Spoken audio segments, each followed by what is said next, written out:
Hola, hola, hola, buenas noches. ¿Cómo estamos? Chicos, chicas, todos. So here we go. Tonight we're going to be talking about a couple of aspects of psychology, psychotherapy, and how this ties in with propaganda. Why are you talking about propaganda all of a sudden? No reason. No reason. You're paranoid. You see conspiracies everywhere. There's no reason. I just felt like talking about propaganda today. So the first thing is I want to start with something microcosmic. So let's do like the microcosmic version of this. I had a voice note from a friend today who's in psychotherapy, and she was asking me, have I done something wrong with my psychotherapist? It feels like we did very well for a few months, and then I just kind of ran out of steam. There were no more insights. I'm not sure whether I'm supposed to be there. I don't know where we're going or what we're doing.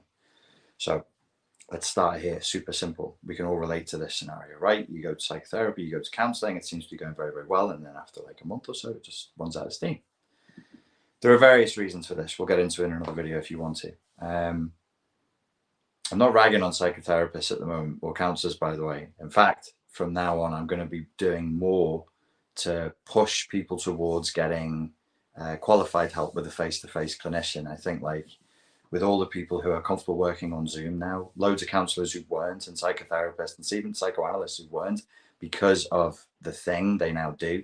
So everybody should, you know, even if you're doing a course of mine and you work in a course, you should probably still do a couple of sessions with somebody face to face. So I'm not ragging on psychotherapists. A lot of psychotherapists and counsellors follow me. They recommend me to their clients. It's not about that, but I care about the subject, and if I see it could do better, I'm gonna say. So here's one of those areas, and it relates to propaganda. So my friend says to me, it feels like the psychotherapy sessions are running out of steam. Like we don't know where we're going next. And I said to her, okay, there's a couple of things that happen here. Number one, for millennia, when human beings got advice, they were getting it from people who had an ideology. They had a dogma. They had something to sell. They had an idea to sell. A religion, typically, a spiritual perspective, typically. Always, it would be the priest or the priestess or the shaman. That's who you went to with your problems. That's who you spoke to. And they did have an idea. They had a dogma, an ideology, a religious perspective, a framework of action, and a sense of like an ideal archetype of how you should be living your life. And they'd move you towards that. I remember years ago, it was 2009, and I lived in Thailand for about 3 months. And psychology wasn't as big there then as it is now. It's exploded in interest in Thailand in the last 10 years. And some people, when I was trying to describe to them that, you know, I'm speaking a little bit of Thai, they're speaking a little bit of English, I'm trying to tell them what I do, it was hard to describe. But there was a particular function in Thai Buddhist monasteries that one monk would have, which would be you could go to him with a personal problem, and he would find a sutra, a doctrine, dogma that fitted your issue, and then he would say, do these chants, do these prayers, and remember this sutra. So that's an example of giving somebody an ideology in the face of their problems, giving them a dogmatic solution that moves them towards an archetypal ideal. So, for example, I'm not saying this is the case of my friend, but let's say this was the case of my friend if it was, which it wasn't. She's 25, and the psychotherapist starts kind of moving her towards, you know, marriage and kids, because that's the country they're in, and that's the culture that they're in, and that's the religious soup that they're swimming in. Even if they're ostensibly atheist, you know, you are what you're raised as. Culturally, you can still be Buddhist, you could still be Eastern Orthodox, you could still be Catholic, even if you don't identify as that, because that's just the ideological soup you grew up in, right? So he might be pushing her towards certain outcomes. Now, number one fault in psychotherapy, there is no archetypal ideal. We're not supposed to push people towards outcomes. That is just bad therapy. I mean, it's just not, that's not what you're supposed to do. If you take a psychoanalytic approach and it's quite dry, you're supposed to lead people to truth or lead people to insight, but you're not supposed to say to people, yeah, you should get married and have kids, or you shouldn't take that job, or you shouldn't take drugs, or, you know, you're supposed to lead them to a point where they can come to their own revelations. And I'm not saying that's good or bad. I'm not saying that's where the fault is. I'm saying here, I'm going to tell you what the fault is now. So number one, there's no ideological direction. Is that good or bad? I'm not saying it's bad. The second part is bad. We claim that there's no ideological direction. Maybe there should be, maybe there shouldn't be. There's something for another video. But there is. But there is. So number one, psychotherapy. Is there an ideological push? Are you ever told how to live your life? Not really. Like, you're not supposed to. I mean, somebody smart in the comments will be like, actually, there's a school of psychotherapy that tells you how to live your life. I doubt it. I doubt it. I've always said when people ask me questions like that, I'm like, I'm not a priest. I can't tell you how to live. I don't know how to live. I don't even know how to live my life. How am I supposed to know you're supposed to live yours? But that's one problem. The second problem is that the second problem is twofold. So the human mind is not evolved for blank spaces. We don't deal with blank spaces very well. So the client, neither the client nor the therapist is going to leave that area empty. That should be empty. So the therapist, in the ideal of psychotherapy and counseling, should be a Zen monk or a Zen nun, a perfectly still pool that reflects the full moon with no ripples. There's no breeze on the water. So if you look in the pool, you'll see the exact mirror image of the moon, perfectly represented. Okay, yeah, but really, who's like that? We're all humans. We all have ideas. We all have judgments. We all have prejudices. We all have trauma that informs the way we view the world, and we see things in a certain way. We apply spin. This is a microcosmic element of propaganda. So there's dogma there. There's an ideology there. I don't know what I would think. I haven't done coaching for a while. So with the same client sat in front of me saying, I'm 25 years old, and this is how I want my life to look. I don't know, but I would have a feeling about it because I'm human. I wouldn't feel nothing. And I would not feel like that person should live their life in some way. I'm just being honest with you. Like, that's how I sit, and I'd look at a person and they'd be telling me their problems, and I'm like, I'm not supposed to push them in any direction, but I had an opinion. Of course I did, because I'm also not a Zen aesthetic monk spending my days fasting and chanting and watching the leaves fall and counting my breaths, and then very occasionally in contact with like one human a week or something for an hour to perfectly reflect back what they're saying. So number one problem, there is no ideology that we're moving people towards. Is it good or is it bad? It's just a debate for another video. Number two problem, the second level problem, that is a twofold problem, is the twofold is this: the client and the therapist brings an ideology to that space. It's not an empty space. We claim it's an empty space, but it blatantly isn't. It blatantly isn't an empty space, nor can it be. So as I said in the last video, this is something that therapists and clients need to look at. You as a client have your expectations of a therapist, and you as a client have an idea of how life is supposed to be. And I've said this to clients in therapy, and I've said it here on the YouTube channel. I used to talk about it more in 2015, 2016. You have an idea of how your therapy is supposed to go. You have a prefabricated concept of how your healing process is supposed to go. And sometimes that gets in the effing way. Back to Buddhism. They say in Buddhism, I'm reading Siddhartha at the moment by Hermann Hesse, and I'm thinking a lot about religion at the moment, more about religion than psychology, so forgive the references. They have a saying in Buddhism: if you meet the Buddha, kill the Buddha. Meaning, if on your path to progress, your concepts of Buddhism, or your concepts of Islam, or your concepts of Christianity, or your concept of Judaism stops you from growing, you have to break the concept. You don't break the growth. You have to challenge the concept. You don't break the growth itself. And we attach. It's known in Buddhism. It's been known in the Vedic scriptures for thousands of years that people who are on the path of enlightenment, individuation, by any other words, the very attachment to being on a path becomes a blockage on the path. So you go, well, I'm on a path. What's your path? I'm a Buddhist. What does that mean? It means I believe in the Four Noble Truths of the Buddha, and I follow the Noble Eightfold Path.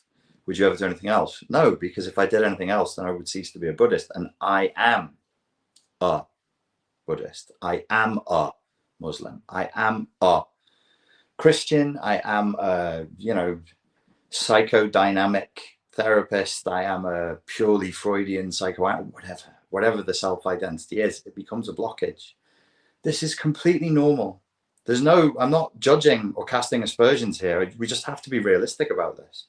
Therapists and clients, you've got to be realistic about this. You weren't born yesterday. No therapist was just descended from heaven yesterday just to acknowledge your trauma in a purely safe space, free of judgment and free. Like, dude, no, that's nonsense. It should be that way. That's an ideal, but it isn't that way. Okay, so that's the microcosm. Psychotherapy comes with certain problems. What's that got to do with propaganda? Well, here you must understand Zizek. So whether you're interested in Slavoj Zizek or not, it doesn't really matter. He's trained primarily as a psychoanalyst, then as he became a politician, and then became a philosopher after that. And he knows very well that what is written invisibly into the source code of our perceptual filters becomes what we make of reality. And this is why he was always saying things like, this is how ideology functions today. It's what you don't see. And sometimes it's what you don't do that has the greater power. This is very psychoanalytic. Psychoanalysts love this. Lacan loves this. Like, that which is not. Or what does Zizek say? He inverts everything. So we talk about virtual reality. But what is the reality of the virtual? So you have to reverse it. What's the reality of the virtual? And in his view, Zizek's view, he's spoken about this at length. The reality of the virtual is when we say, okay, you have a conscious, so let's bring Taoism in, which is yang. It is seen, it is visible, it is masculine, it is content. And you think that's power. That is powerful. The thing, the thrusting sword of phallic thingness. Yeah, it's very impressive. You have a lovely thrusting sword. We're all very impressed. However, Thrusty McThrusterson, the yin, the context, is that which allows you to be at all. There is no beingness without not being. Say not, that sounds so fancy and zen and artificial. Look, it's like electricity. It's science. It's positive and negative. Yang is that which is, so positive, and yin is that which is not. Space. So a cup is yin. That's why you have in the Hermetic tradition of magic, you have wands and you have cups. Wands, cups. Upward and outward goes yang, if you know your Tai Chi. And inward and downward goes yin and yang. So you have these kinds of movements. You see them in Tai Chi, you see them in Aikido. It's yin and yang. They're trying to express like high, lofty spiritual ideas in physical movement. So the yin is the thing that holds everything, and it is that which is not. But as Zizek, psychoanalyst, would say, that can be more powerful than that which is. So are you the shop? Do you have coffee? Can I get cream in my coffee? And they say, no, we are not the shop that is without cream. We are the shop that is without milk. So we can only give you coffee without milk. We can't give you coffee without cream. It's a joke. It's an old joke. He's repeated it 3,000 times. That's the reality of the virtual. That's the power of the negative. What is not there? So what is not here is direction. What is not here is propaganda. What is not here is ideology in the psychoanalytic space, in the psychotherapeutic space. So what creeps in? Propaganda, ideology, and dogma. You can't help it. Your therapist can't help it. You can't help it. You say, here is an empty space. It is pure yin. And then the ego craftily comes in and starts to construct. It's the craftsman. It's Yaldabaoth from the Gnostic tradition. the craftsman, the demiurge, the builder, as they would translate in the Vedic scriptures. Ego is a bad translation. In the Sanskrit, it's ahamkara. That means the I am maker, the bullshit artist, the bullshit maker. So you go, oh, here is an empty space. And your ego goes, yep, it's empty.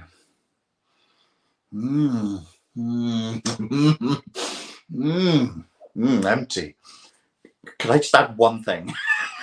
And I can't help it, because your ego needs that. That's how it lives. It's like, you know, we talk about narcissism and narcissistic supply. There's ego and there's ego supply. It must have content. It must have self-referential content. We'll never escape that. The only thing you can do is become aware of it and detach from it. Now, where's the supply to propaganda? Sometimes when we are offering information, we, as if I am mainstream media, as if I am CNN, as if I am Fox News, I am Sky News. Sometimes when we want to tell people things, I sound like a fucking primary school teacher. Sometimes when we want to express an idea, and there's no judgment, it's because this is a Zen space. Okay, there's just no judgment here. Sometimes when we want to say something and we want to give information, it's very, very hard for us to not taint that information. Again, we're back to ego content. I'm supposed to be, say, this is medieval times, and I am a mere messenger.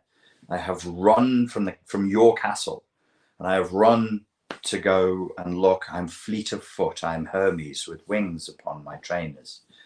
Sneakers, and I go and I look at the army and I count its numbers and its mass and how many elephants it has and spearmen and so on, and then I run back. I'm supposed to just tell you the information. I'm supposed to be a cop. I'm supposed to be yin, and that cop is supposed to be hermetically sealed and nothing should corrupt it. But I'm a human, and when I run back to your castle, and every soldier, every peasant, every member of nobility turns to look at me. And then the king or queen turns to look at me because I'm now the only person with the information. You don't think my little ego, which is supposed to STF you and just give the data, isn't going to be like, if there was just a little bit of me here. I have the data. I have all that you need to know about the army and the size and the elephants and the spearmen and everything you asked me for. But I just really feel, if there was just a little me, a bit more of me in this, and that's where the corruption comes in. Now I'm going to tell a story that has me in it, and I'm going to corrupt it with me and my prejudices and my desires and my outcomes. So in the psychotherapeutic space, it's supposed to be a blank sheet. It isn't. It isn't. And we should stop role playing this. It's tiresome, and it's really not. It's not good for therapists because I think it puts them under really undue strain. I mean, that's a nonsensical demand to make of a human being, and it's not good for the clients because then they're disappointed, and clients come to me. 80% of the time when clients come to me complaining about psychotherapy or counseling, they've been made to feel like they did something wrong, like they broke the process or they weren't a good client, and I'm like, no, most of the time it's kind of a fault that's written into the counseling relationship or the psychotherapeutic relationship. It's not an easy thing to do.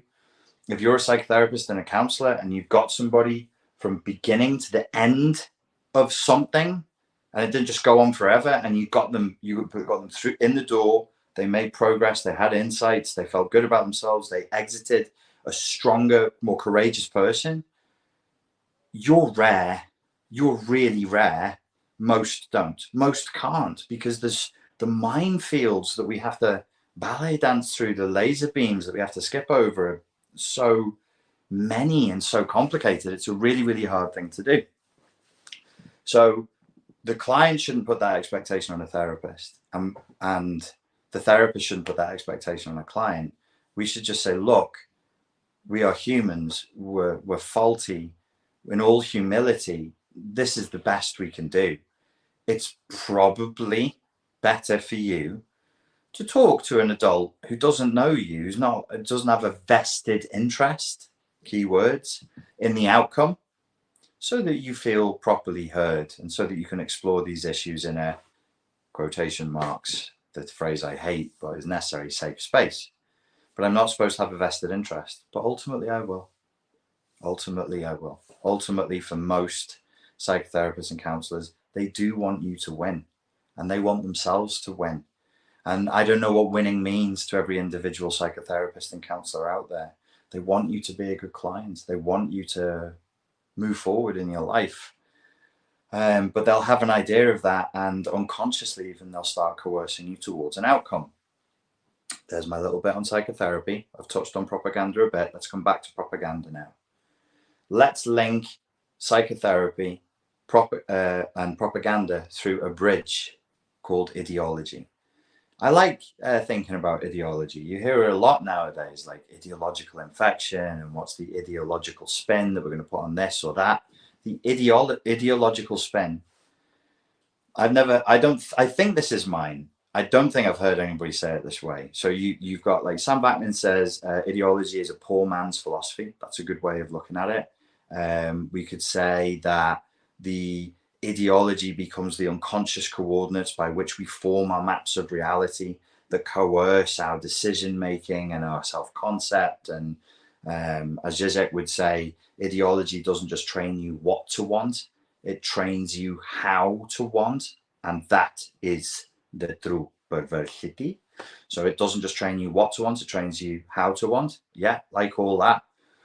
And I was listening on trigonometry.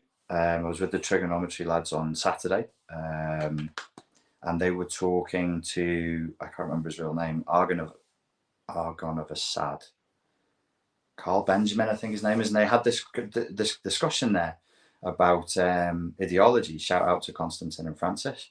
And they were at a back and forth on what ideology is and how it's kind of hard to define. And I had a little think about it, and I was like, I think you can say that ideology is kind of like a covert, it's worth saying it functions like artificial intelligence. It's like Gad Saad's mind virus.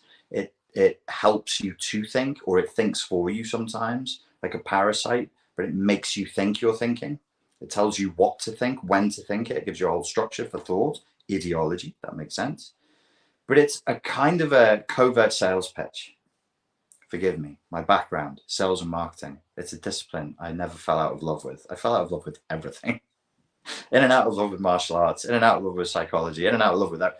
Sales and marketing is one of the, I really, really love it because, I don't know, it just seems clean. It seems robust. It's like a red-blooded, robust, clean. Oh, well, it's not necessarily clean. People do it awfully and they do terrible things with it, but it can be really clean. You can do it in a clean way, which is great.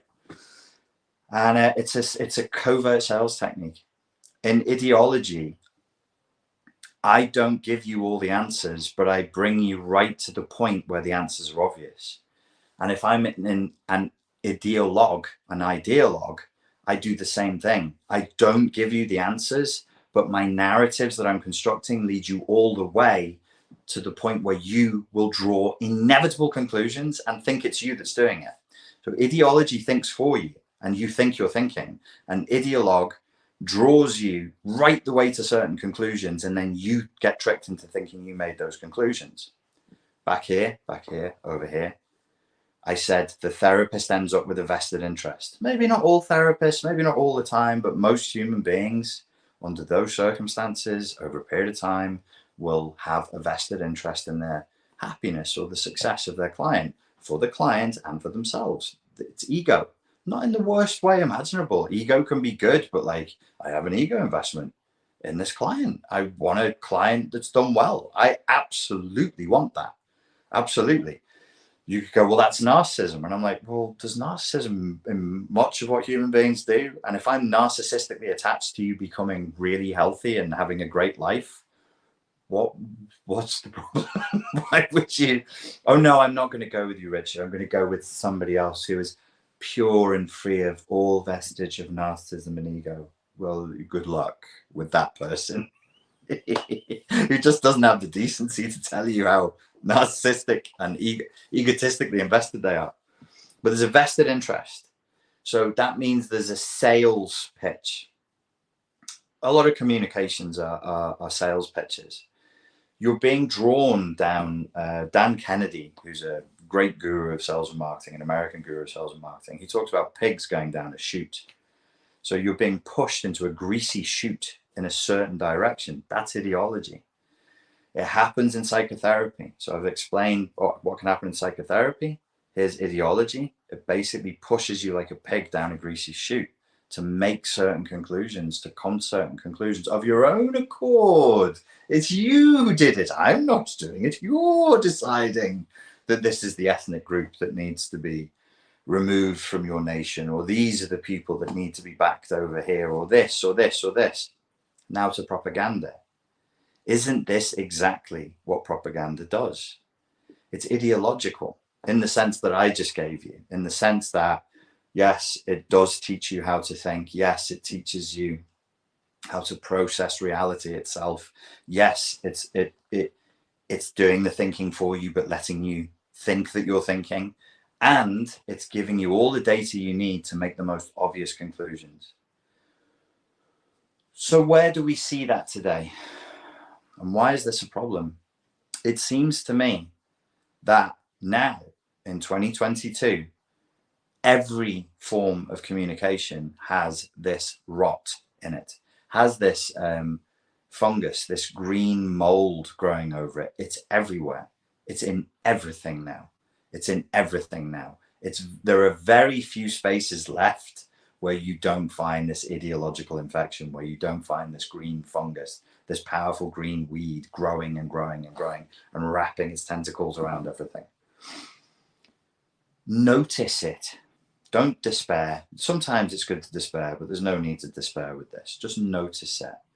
And don't imbibe naively information that's infected with the green weed of ideology. Because whether it was intentional propaganda or unintentional propaganda, it's ideologically infected, and it's now been crafted. Yaldabaoth has crafted this piece of information for a specific end result. You must feel such a degree of righteous indignation about issue X that you literally demand that action Y be taken. Event happens. The way that the event is presented, represented to an audience, is crafted in such a way that it pushes certain psychological buttons in such a way that you, the masses, me as a member of the mass, the demos in the democracy, the group, will demand this action be taken. Doesn't sound that bad. It's kind of like the Hegelian dialectic. You got your thesis, you got your antithesis, and then you have your synthesis, your synthesis. You have your problem, your reaction, and your solution. But what if some clever little bastard thinks, I'd really like it if they were demanding that we engaged in this solution that I completely want them to demand, so that it seems to be their decision, so that it seems to be their conclusion when it isn't, but it really profits me, it really benefits me. How do I craft the spinning of the information over here? Well, I mean, like if it was you and you really wanted to motivate and mobilize people in a certain direction, well, like salesmanship, like we could sit in a room, you and I and the people watching now, and we could pretend it was a think tank, or it would be somewhere between a think tank, a script writing office, and a sales agency. And we said, we really need to mobilize people on this issue. What are the emotions that would really mobilize people and make them demand something that they would never normally demand? Never normally demand. Imagine, for example, you've got a culture that for decades, nearly a century, has been told that nationalism is really bad. It's really wrong. It's disgusting. It's backward. It's thuggish. Nationalists, I mean, it's synonymous with being racist. Nationalism bad. Boundaries. Boundaries, bad. Open the boundaries. Good people open the boundaries. They open their national boundaries. Nationalism is bad. Boundaries are bad. Open your borders. Don't be nationalistic, because if you don't open your borders and you're not nationalistic, then you are the worst thing it's possible to be in sensitive old 2022, which is a racer, a racer, a racing car driver, and somebody who competes in the egg and spoon race. Nothing worse than that. So we've given them years of this indoctrination, years of this propagandizing. Yeah. Nearly a century. Yeah. Yeah. Well, you know who was really nationalistic, don't you? You know who was really nationalistic, don't you? His name rhymes with hit her. Is that what you want? Is that who you are, you monster? His name was Smackler. His name was Punchler. It's impossible to have an argument on the internet without bringing this guy up and without bringing his movement up. I remember reading years ago, it's a logical fallacy of the internet. It's called, they tried to turn it into Latin, reductio ad Hitlerum. And the logical fallacy principle was, how long would an internet argument go on for before someone cites Hitler or the Nazis? So all that's bad, right? National boundaries is bad. Ethnocentrism, bad. Nationalism, bad. How do you flip that script? How do you flip that script so quickly? And I'm not saying, like, listen, people are already getting upset in the comments here. I can see it. But I'm not saying left or right. I'm not saying yin or yang. I'm just saying propaganda bad, ideology bad, information good, critical thinking good, objectivity good, spin bad, narrative coercion bad. What does Chomsky call it? The manufacturing of consent, bad, bad. Now listen, we may, all voters and members of the demos, of the democracy, who have so much power. Krasi means the power. That's the power system. That's who's in charge. Demos is the people, the mob. That's us. So we are in charge here. Never forget, it's democracy, and that means we are in charge. We're in charge, right? So, and it's a modern Western liberal democracy, never forget. So we may all have an adult conversation and come to conclusion X, conclusion Y, or conclusion Z. I genuinely don't know. This is not ideology, by the way. I'm not trying to present an idea that's like, oh, you should back this or back that. I've looked at it and I've gone, you know what? That is a mess. That is a mess. If you want me to have an opinion on it, I would just say this. It's not a mess that started 3 weeks ago. It's not a mess that started 3 weeks ago. It's been ongoing for a long, long time. This is not ideology. I'm not trying to push you in one direction or the other. I just wanted to talk about the psychotherapeutic relationship, ideological infection, and propaganda. I don't think we should idly sit back and allow ourselves to be propagandized and to be ideologically infected and to have our emotions and our worldview provoked in this way, because this, you know, I'm centrist on some issues, very leftist on some issues. When it comes to issues of social justice, I tend to be quite left. And I just think this little part of me just thinks, if you're going to be this way about this issue over here with these people, why were you just asking a question? Don't shoot the messenger. Why were you not this way when it was the same thing, but with different people in a different geographical location? I don't mind what the answer is. I really don't. I just want to be allowed to ask the question. And then I just want to say, like, well, if we're going to rate human life differently. Can you show me how we're doing that? Can I get like a whiteboard presentation, because I'm not the brightest, that just shows me how you know who to value? And like, so I can know in the future if you have like a charter or a protocol, and be like, you know, if they're this ethnicity and this religion, and is it done by geography? Is it done by radius away? I just want to be able to ask the question. Don't shoot the messenger.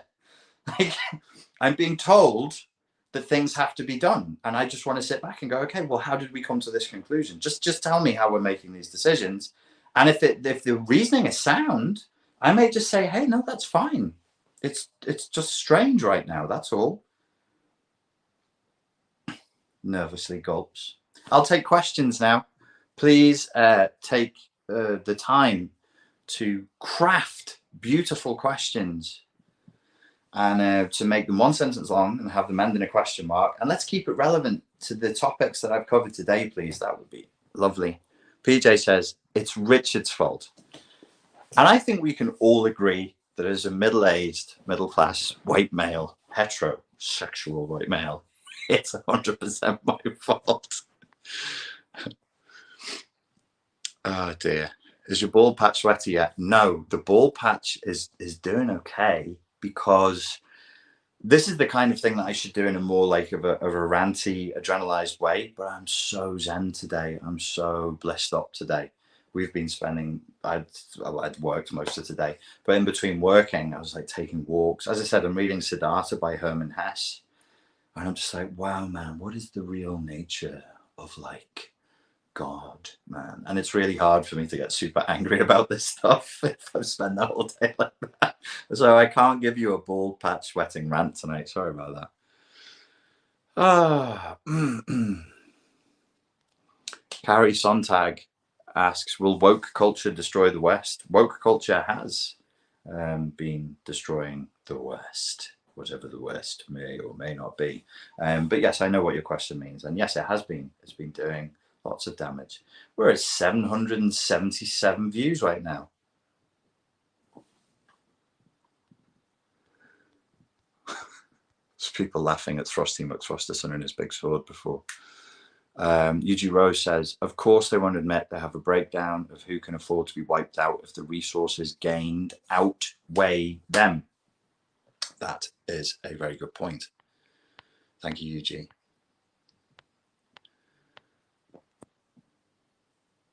Shelley says, it's all our faults for not pushing back on the few that keep pushing. I agree with you, Shelley. I agree with you.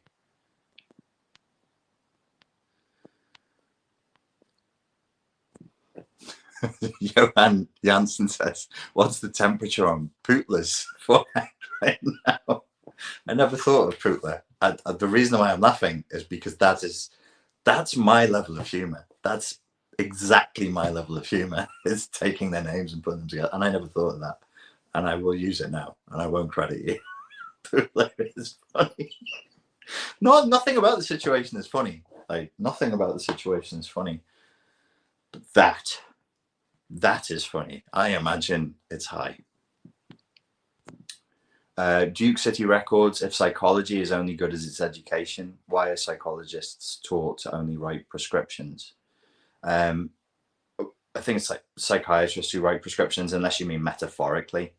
There's like a sort of a prescription, you know, you've got this illness and therefore we've got this. There's like a prescriptive mindset, maybe you're saying. Psychology is going to change. Psychology is going to change if we're all still here in the next 10, 20 years, and it's going to become much, much better. I can say this with a degree of confidence if we're all still here, because the pressure in this area is so great right now, post-pandemic. The mental health issues are going through the roof. And what we're going to find when, you know, you have like a group of people, let's say there's a finite number of people, and they're really being tested by just an onslaught of demand, we'll see where the systemic failings are and what people can and can't do. And I believe that this will be a kind of evolutionary pressure in psychology, and it will improve. It will get better because it will have to. That's a good question. Brandon B, how's that crown balding coming along? It's not. It's okay. I don't know. Ask me again in 2 years. It's from here and here. That's where it's. You need more stress in your life. More. Your light is blinding, Richard. I like it like that. I don't be able to see. Is it okay? Cherry Blossom asks, is it morally wrong for a therapist to bail on a new group they founded a month ago? I don't know. I mean, are you talking about a psychotherapist? If they created a formal psychotherapy group, did people pay? If people paid, yes. A psychotherapist creating a group like that should have had people sign if the contracts were signed. It's not great, but there might be a reason for it. So I you know, morally wrong is too strong without me knowing more details. Based on the tiny amount of data you've given me, it sounds less than ideal for professional behavior. I mean, why would anybody join that psychotherapist's group if they ever tried to do it ever again? So yeah, if this person's a psychotherapist, you've signed up for psychotherapy and you've signed contracts, it ain't great. It ain't great. Let me catch up.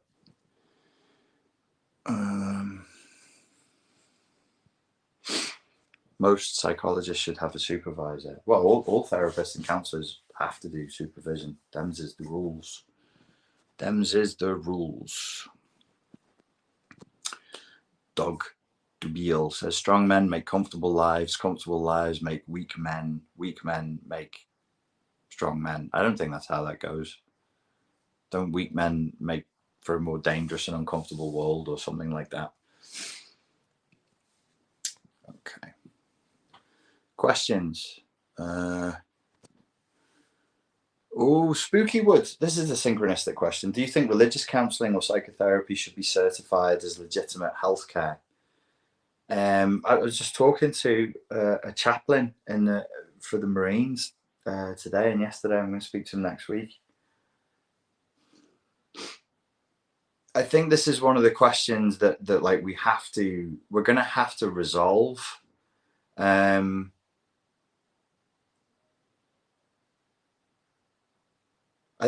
Certainly, if you're including like alternative methods and you're saying that that's legitimate healthcare, then if you offer Christian counseling to a Christian, then I don't see how that can't be.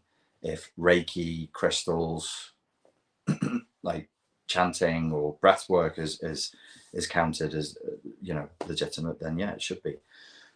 My personal feeling on this is more religiosity and more spirituality would help a lot of people a lot more.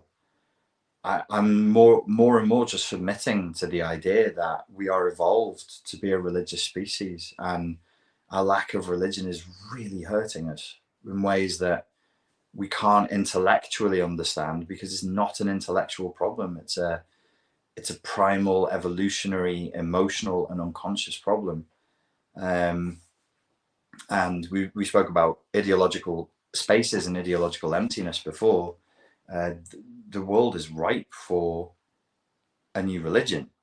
And if we don't remain vigilant and careful, something could spring up in this gap that is really not very nice. We mentioned Mr. Pootler, Mr. Smackler before. That effectively, his movement, whilst we remember it historically as political, in its formation and execution was a religious cult. I mean, it gave people a narrative from birth, for their own personal birth, life, all the way through to death, and for the very future of humanity and the world itself. It was that grandiose in scope that it was effectively religious. And what I'm saying is, say we all thirst for water. There's no water, and somebody brings water, but the water's got like poison in it, and we all just guzzle it down greedily en masse. We're all poisoned en masse. Actually, that's a pretty good metaphor for ideology. D. Williams asks, is being willing to get really angry at your abuser a positive sign that people pleaser codependency is resolving? it would be irresponsible for me to say yes, because with such a sensitive issue like that, when it's written in a comment on YouTube, I'm extremely limited in what I can say without talking out of my arse. So I'll answer the question in the negative. If you cannot get angry at an abuser where that otherwise would be or should be the natural response, that is not good. I don't think it's ever good. I think that's an indication. Well, it's not. I'm neither good or bad. What it would be to me is that it indicates you're still in the very first phases of healing, which is, you're in so much pain that you're in denial and you just dissociate. You can't connect your anger to what's being done because you can't even take on what's being done. And so you numb out, you become emotionally illiterate, and that's not good. But would we conclude from that being angry therefore is good? No, because I don't know to a nuance and to a nicety what being angry means to this person, this person, and this person. And right now, I'm not just talking to you, I'm talking to 815 people and potentially 10,000 people who watch it in the next 3 months. So I've got to be careful. I hope that answers your question.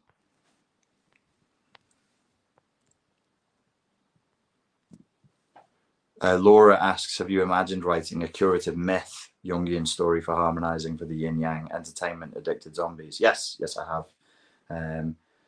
My first sort of book that is it's got like memoir elements to it and instructives on how to recover from narcissistic abuse. The final pass was handed in today. There'll be no more changes on that book. The blurbs for the back of the book are done. It's about 6 weeks away from being done now. But if I was going to write again, I would write like essays that were factual. But if I was going to write a book, I absolutely would write fiction next time. I really regret not making this fiction. Because I've just become aware in the last 3 years since writing this thing, like how much fucking freedom you have for fiction. I could have told this whole story fictionally and it had no consequence on my life. But this book I've written, people are going to be pulling me up on elements of this book for a long time to come. But it's done. This is done now. I already sent it in. Nothing I could do now. Yeah, I would definitely write fiction.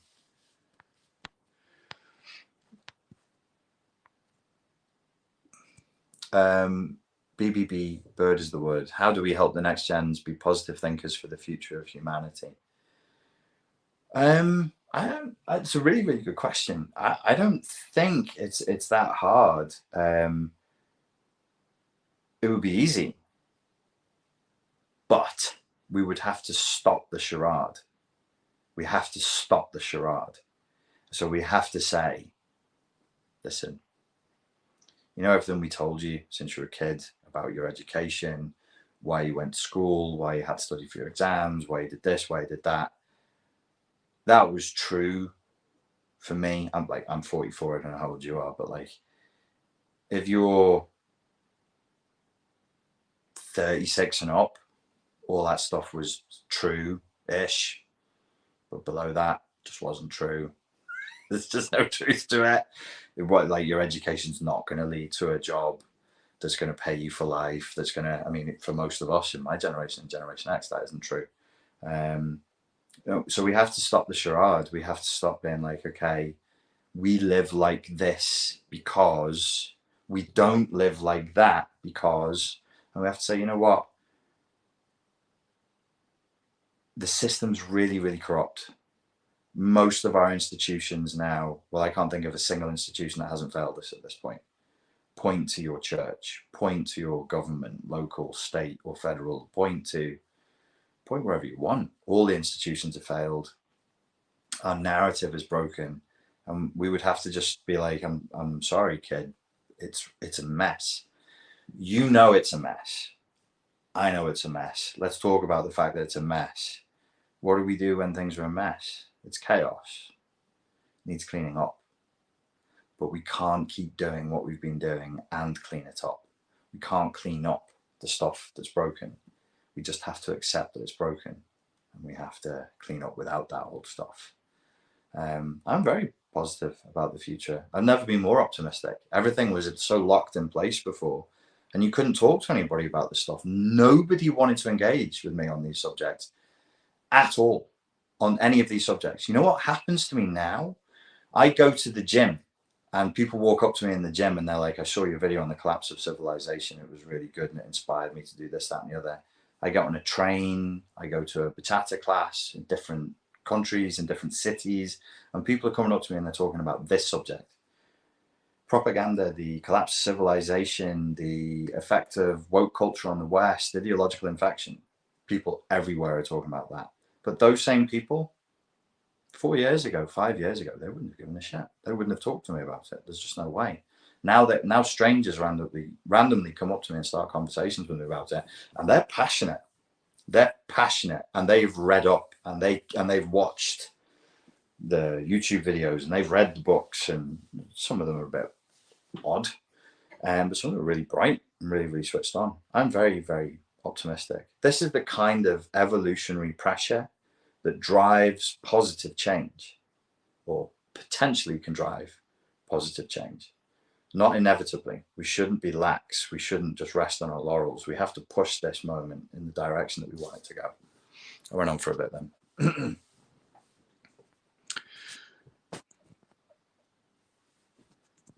Hey up, lads. Hey up, mucker.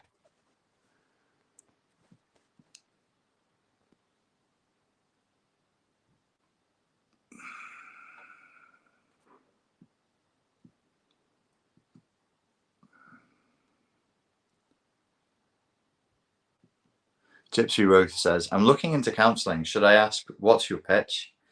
If you did it with a sense of humour and you were testing to see if your counsellor had a sense of humour, you know, if they can meet you on the same page, that would be pretty cool. Most counsellors and therapists, as I said, the ones who've gone onto Zoom, which is most now, and if they're not, they'll at least do phone counselling. They will give you a free interview for like 15-20 minutes. Typically it's not a problem, and they'll just say, well, we'll just see if we have rapport. If they refuse to do that, I probably wouldn't work with them. So yeah, you can say like, I'm aware that eventually you're going to be moving me in a certain direction. What do you do about that? How do you stop that? Or do you stop that? Maybe the counselor says to you, no, I don't stop that. That's who I am. That's what I do. Not supposed to. But you should be able to have that conversation in good humour, to adults with a common goal, which is your healing and your betterment. It should be possible. Spooky Wood said, it's awesome to be born. I agree with you. It is.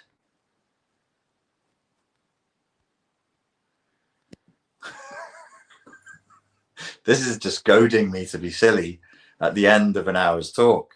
This is goading me to be silly, says Ted1775, says, Richard, if you have a milkshake and I have a milkshake, do you see it, Eli? There it is. And I have a straw. And my straw reaches across the room. Yeah, everybody should watch. Listen, it's essential if you want to understand dogma, ideology, and propaganda. You must watch There Will Be Blood. Paul Dano's in it. He's great. And your man's in it, the Irish lad. What's his name? Daniel Day-Lewis. Amazing. An amazing performance. Amazing. And I have a milkshake. Do you see it, Eli? There it is. Stop your snivelling, you boy. The Club of Rome is here. Where's my check? Where's my check? Never mind asking me comments, asking me questions in the chat. Where's my check? The universality. Sorry, I'm going to finish soon. Falling apart. Go on, hold it together. There's a couple more minutes of serious. The universality of persons versus persons endowed of the equity of their labour. What? I have the Communist Manifesto in here. I borrowed it. That sounds like it. That sounds like one of those weird sentences from the Communist Manifesto that I have to read 5 times. The universality of persons versus persons endowed and out of the equity of their labor. How exactly exploitative of the weak mind is it? Could this be modern slavery? I think that's another one of these conversations that we have to have, where we just say, look, we failed. With that ideological stance, you're sailing so close to modern slavery that it's worth saying. Like, it's a conversation, right? We don't have to get hysterical and be like, my God, this is modern slavery. But it would be nice to be able to go, hey, you see this scenario over here? Doesn't this look a little bit like we're sailing awfully close to modern slavery? And I think that's a question that you could ask about many elements of modern life in which we are told that we're free. Well, we shouldn't be told that we're free. We should be told you're not free. You're not free. You're free to starve. You're free to inject heroin between your toes on the cold, rainy streets of Liverpool, Glasgow, or Newcastle. But you're not free to do whatever you want. So stop telling people they're free to do whatever they want. And when situations are close to modern slavery, absolutely, we should say that. You're going to do this kind of work for 8 hours a day in the most unhealthy environments, and then you're going to be paid a wage that you will end up through income tax, petrol tax, clothing tax, food tax, rent tax, car tax, road tax, and numerous other taxes are going to end up paying most of back to the government. Like, people say, oh, I earn this after tax. And I'm like, I don't think you know what after tax means.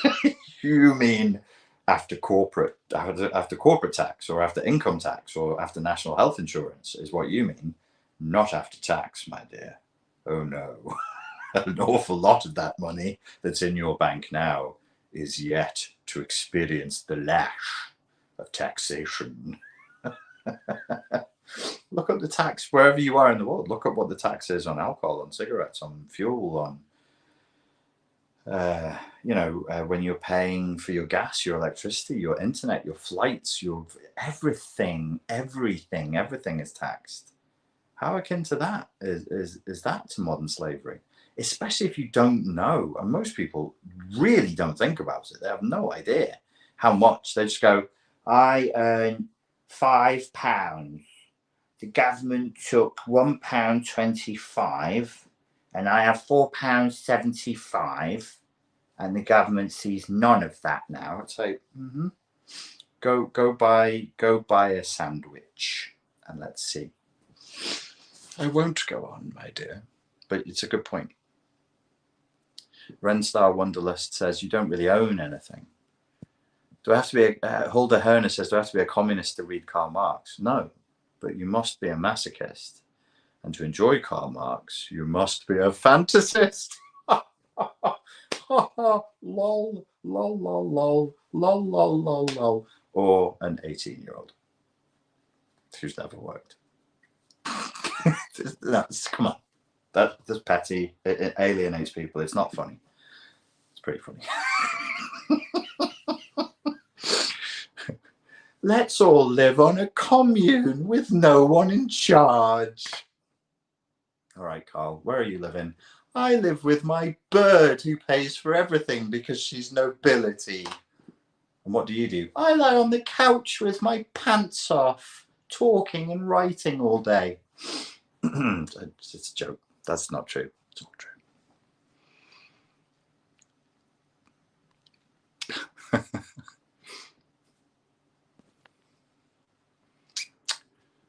Renstar Wanderlust says, somebody will always want to be in charge. That is not the issue. The issue is that the people will demand that someone be in charge, for they do not want to be in charge. Niall says, I've always been a Groucho Marxist. Nice. Driven says, but our taxes go to important shit like the military-industrial complex, who gets into proxy wars. What's a proxy war? Is that where you fight your enemy in a terrain that's not yours and not theirs, with soldiers that aren't yours and aren't theirs? That's weird. That is, whoa, bro. let's go fight a proxy war, bro. Gnarly. There'll be like no accountability, bro. Oh, what wicked webs we weave when we labour to deceive. Do you enjoy George Carlin? I do, Marty, I do. I'll take a couple more questions and then I will go away. Whoa, globalism, Ted. Bro, gnarly, Ted. Globalism, bro. So based, bro. So fucking based, bro. Yeah, based bros. Will be the based bros. Is that your best American accent? How dare you? As if there is one American accent. Listen, I tried to do Jordan Peterson the other day, and it drifted. It went a bit Welsh, and then I ended up doing a pretty good Christopher Walken impression. Now that's an American accent. Which part of America that is? Or people say it's New York, and I'm like, but nobody else in New York speaks that way. There's many American accents. Is that my best one? How dare you, madam? How dare you? The winter of our disco tent. Do some Southern. No. It's offensive to, it's racist. It's racist against white Southerners. So I was talking to somebody the other day about this. In Silence of the Lambs, you've got Hannibal Lecter, played by Welsh actor Anthony Hopkins, who's doing this sort of English Welsh accent, and it's like, "Hello, Clarice." It's like he's slowly tasting the words as he's speaking to her. "Good evening, Clarice." What does he say to her? "You are l'air du temps, but not today." In the book by Thomas Harris, he doesn't talk like that. He actually has more of a sort of a Southern Virginia accent, because Thomas Harris narrates Silence of the Lambs, and he gives you what he thought Hannibal Lecter's accent was. And there's scenes in the audiobook where he's talking to Clarice Starling, and what does he say? He's questioning about Buffalo Bill's victims, and he says, "Was she a big girl, Clarice? Was she roomy in the hips?" And I'm like, ring a ding dang. Hannibal in his pickup truck with a shotgun in the back. Was she roomy in the hips? That's Thomas Harris. So Hannibal Lecter is, however he imagines him to be inside of his head, right? It's called a diphthong. It's called a diphthong, Clarice. I once taught myself to do a William S. Burroughs accent, and I do it really, really well. The problem is nobody fucking knows who William S. Burroughs is. "I'm so glad," says Merlinda INFJ, "that you have the eyes to see, the mind to critically think, and a mouth to speak about truth when you could easily just ignore it all. Thank you for just being you." You're very welcome. It's quite easy to be me. I shouldn't gain praise for being me. No, I appreciate that. I appreciate it.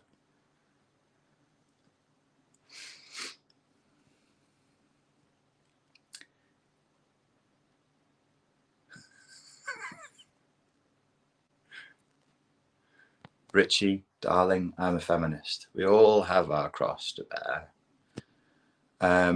Paolo Adriano says, "Your best impression."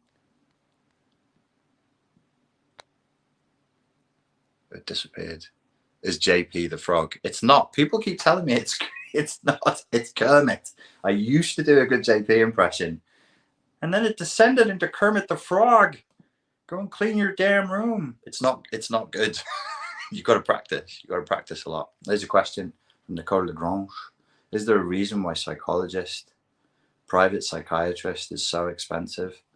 I mean, you can, there's, I don't know what country you're in, but in the UK and in America and in Canada and Australia, if you go and you just put in counselling directory, you'll find multiple counselling directories that have not just counsellors, but psychotherapists on there as well. And with these directories, with the magic of the internet and the tech, you can put in your tags, and you can say, "I want somebody who understands CPTSD and narcissistic abuse, and I want them to be a psychodynamic cognitive behavioral babbity goobity boo." And you can find exactly what you're looking for, like that. And really, I mean, I advised somebody personally recently, I hope I don't get in trouble for this, but I don't really see why you should be paying. I got very, very, very good therapy for 40 quid, which is about $60. Another guy, a counsellor I spoke to, was 50 quid. I don't think you need to be spending much more than that to get very good, an hour, very good, very experienced people who can really help you. If you go into the therapy, I mean, if you're doing it via Zoom or you're doing it over the phone, if you go in with the right attitude, you should be okay, you know, or you should get some benefits from it. Face to face is better, but it will be more expensive. Do a David Lynch impression. I have no, I have no hook on that. So Yuji Rose says, so how was Hannibal in a country where he was fed his sister after being taken prisoner or something? I'm confusion. Well, in Thomas Harris's book, he is Lithuanian. He is Lithuanian. And yes, him and his sister were hiding. They were freezing to death in a barn. And then some partisan troops camped there. And then, yes, they, of the two of them, she was the weaker. So they made the, you know, it's ghoulish, the choice that his sister was the one who was more likely to die anyway. And then they fed her. That's the background to Hannibal Lecter. I can't remember how he ended up in America. But he was an American. Like, he'd lived almost his whole life as in America, I think, as a psychiatrist. So he would have an American accent. He definitely wouldn't have the Anthony Hopkins, good evening, Clarice, all the way from the FBI. He wouldn't. There's no way, if he'd lived since he was like 20. But I just thought it was funny that Thomas Harris just gave him this really, like, Virginia, because obviously Clarice Starling is from Virginia, but I don't know where, like, Hannibal Lecter was supposed to have lived his life inside of America. So for her to be a bit ring-a-ding, maybe when he was recording the audiobooks, he just got tired on some days and he just couldn't be arsed doing an accent. Or he'd get confused. He'd think he was supposed to be doing Clarice Starling, but he'd just be going to Hannibal instead and screw it up. That's genuinely from the audiobook. I remember driving and I laughed for about half an hour. I think I had it on tape, on cassette. This is how long ago it happened. Of Thomas Harris saying, was she a big girl, Clarice? Was she roomy in the hips? What is that? Well, now, see, I'm Hannibal Lecter, see? I'm going to have you all for dinner. So, yeah, I don't know. You'd have to speak to Thomas Harris about that. That would have been a different movie, wouldn't it? If Anthony Hopkins had come out and gone, good evening, y'all. Oh, you're from the FBI. What do you think about parasitic possession? I don't know about parasitic possession. I'm sorry. Sorry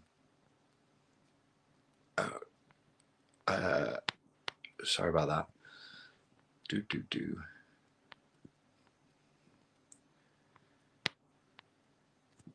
I think he was mocking Clarice's accent. No. There are points. Yeah, that's confusing. I should have said that. There are points where, in the story, he is mocking her accent, and he will say things like, "Oh, you really think you can dissect me with that blunt little tool?" But listen to the audiobook of Thomas Harris, and it's pretty consistent. Hannibal Lecter has a southern twang. Stroman says Lecter speaking that way to make fun of it. No, though, you guys, you've got to listen to Thomas Harris. Maybe you can find it on YouTube. As I say, I listened to it on cassettes. I'm talking about a long time ago, probably more than 15 years ago. I had that. Listen to it. It's consistent. It's not just when Lecter is mocking her. You look like a well-scrubbed rube. Was your father a miner? Did he smell of the lamp? I was recently told policing language is a codependent response. Do you agree with this? What's policing language? Oh, policing. Police. I thought you meant the language of the police. It's getting late. I should really finish soon. I really thought that you meant that there was something called policing language, which was like how they speak to each other on their radios or something. Where you're trying to control other people's language.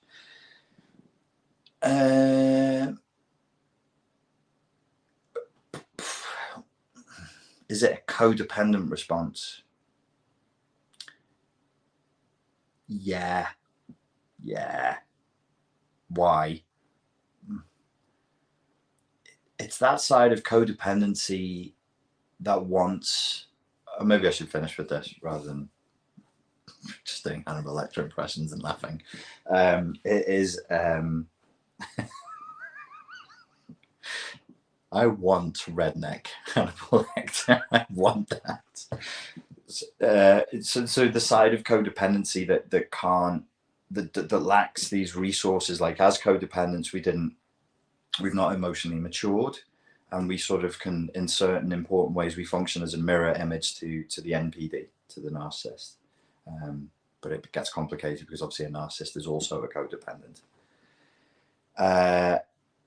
And so, but if you could see how in the same way as the narcissist, we don't grow. These are trauma responses. We have PTSD from childhood trauma. We don't grow. We don't emotionally mature. We don't develop these resources and these strengths the way other people do. And so we can't ask directly for what we want. We become very impressionable. We become neurotically naive, and we become peacekeepers.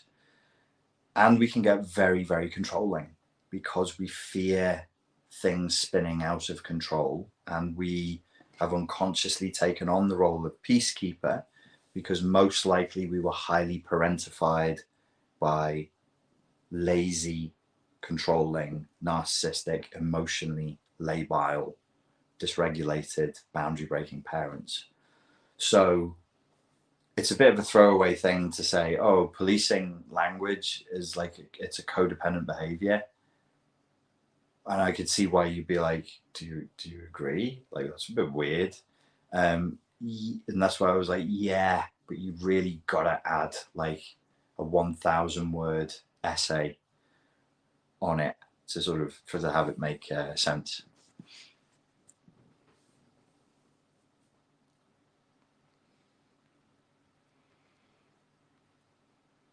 Club of Rome says the language of globalism is infantilization. Yes. No one should be arrested for swearing, in my opinion. No. Are people arrested for swearing?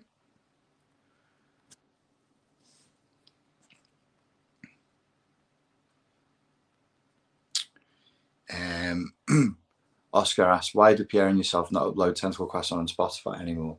We never did. I don't know who was doing that. Did I hire I might have hired somebody to do it, and then maybe they stopped working for me, or maybe they were doing it spontaneously. I really can't remember. Sorry about that. I ate his liver with some greens and some blinding moonshine and some pig's feet. I have been trying to overcome a painkiller addiction. Do you think hypnosis would be beneficial? It could be. With painkillers, though, if you've had an addiction, you've had it for a little bit, you really have to speak to a doctor and you have to speak to a specialist. With some of these painkillers, coming off them can be really, really difficult and can make you very, very sick. You haven't told, please don't write in the comments what the painkiller is.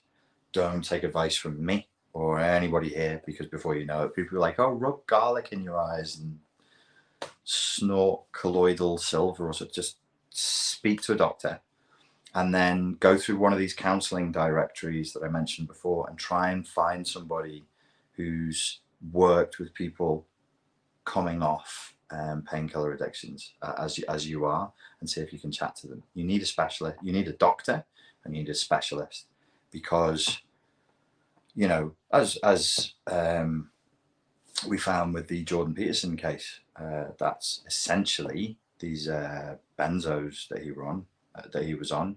It was for anxiety, but they also function as painkillers, and coming off them can make you very, very, very sick. So be very, very careful, my friend. Miss Mary Berry says, don't ask medical advice from Richard. Yeah, it's because I'm not a doctor, so anything I say would be garbage.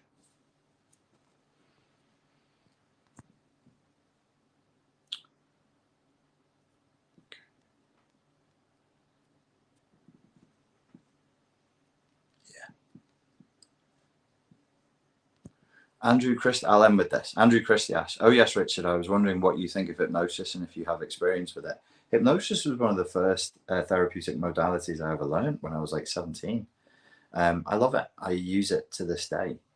But it's called conversational hypnosis.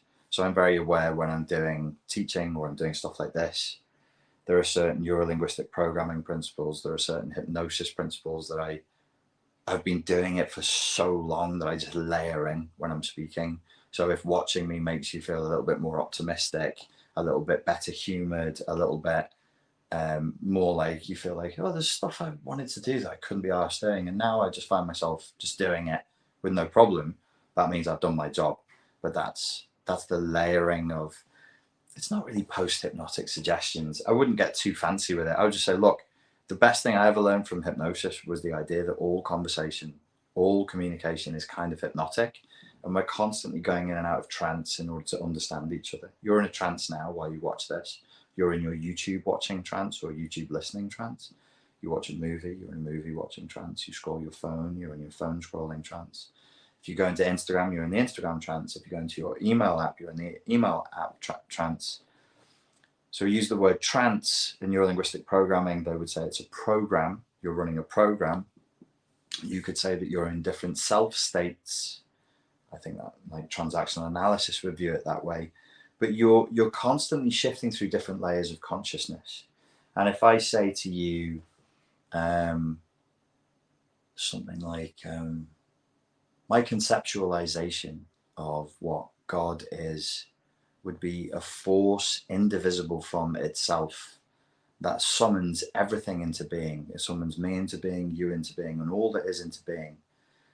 And in a way, this is kind of a quantum issue, because if there is a God and that is a force that summoned you into being, we know that at the smallest particle level of your body, you're flickering in and out of reality. The particles that go into making up who and what you are not constantly real. They flicker in and out of reality. And that's almost like God summoning you in and out of being, or maybe he's breathing and you'd be like, what?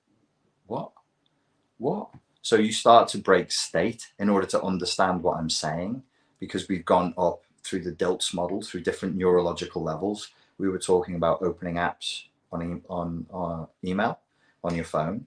And in order to understand my language, you have to visualize that. Then we start talking about God and flickering in and out of consciousness, and my tone shifts and the volume shifts and my pacing shifts, because I want you to think about space. And I want you to consider internal space. So I put space and gaps between my words. And in the space and the gaps between my words, it builds anticipation for what might be said next. Who's summoning who in and out of being, so on and so forth. That's hypnotic language. It's all hypnotic. Even like a child walks up to you and says, I want you to give me ice cream. I want you to go to the freezer and give me ice cream. You could argue that's hypnotic language. They're engaged in a communication with you. They have like a state that they're in. They have a state they want you to go in. They have a goal that they're orientating you towards. And they're trying to use communication to move you towards an end result goal. So absolutely, I think hypnosis is valid. And we're all using it, like good therapists use it, whether they're trained in it or not. One thing I would say that I would wish to spread into the broader mental health community would be a better understanding of hypnosis and the power of suggestion. I listened to a psychiatrist speak recently with the best intention in the world. She was speaking to women who were the victims of domestic violence, and she spoke for a while. And she used a lot of pretty heavy words that are kind of shocking, because when you're discussing a subject like that, you can pepper it with words that evoke like an emotional response in people and a physiological response in people. And she also used a lot of binding language, like, you'll never get help, the courts will never believe you. Even if you preface it with, so an embedded command is like this. I say, what a lot of women have told me in my practice is that the courts will never believe you. Well, what does your unconscious pick up? The courts will never believe you. And what an awful lot of my female clients have reported to me is that the doctors never, ever listen to what you say. And then they give your children to your abusive ex. And I was just sat there listening to this going, I'm not sure. I know what you're doing and I know why you're saying this and you're really trying to help. But in the moment, at the emotional reaction level to what's going on, there's better ways of phrasing this, and you never want to hit somebody, especially in a position of authority, and especially with a client who's vulnerable, frightened, in an altered emotional state. That's not the moment to walk over to them and go, I, as the high priest of psychology, condemn you to a life of pain, and then you like squeeze them on the forehead and go, they go, oh, and then they suffer. You don't want that. You don't want that. When the client is like, I am condemned to a life of pain, you want to go over and go, blah, blah, blah. No, you're not. Stop being silly. That's a better embedded command. It's a better thing to do. So, yes, hypnos.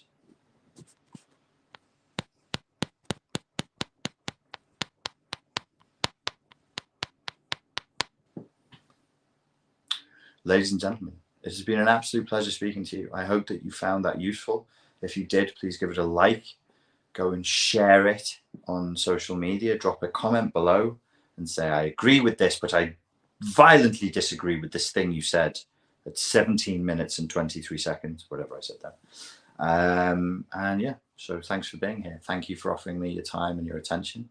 I hope that it was enjoyable, and I look forward to speaking to you all again very, very soon. Cheers.